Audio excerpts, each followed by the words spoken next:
Hijo de tu madre. Te lo dije, indio. Era tu responsabilidad cuidar a mi vieja. La puse en tus manos, La montera nos sorprendió, patrón. Eran más que nosotros. Ella y sus hombres se llevaron a la Huerca de Acero. La colombiana se fue para su tierra, ¡No me mientas, hijo de la chica! ¡Tú no te metas, pelona! Porque también vas a cobrar. Se me hace que ya te llegó la hora de jubilarte, cosa que te pido, cosa que la ¿Eh? Es neta que nos agarraron los colombianos, patrón. Ellos se llevaron a la señora.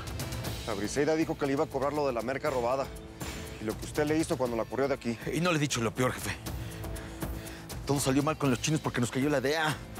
Mataron al bebote y se quedaron con la merca. ¿Qué diablos hacían los gringos ahí?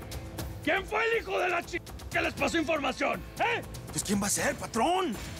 La Huerca, la Sara, ella nos vendió. Por eso se vino a vivir a esta casa, patrón.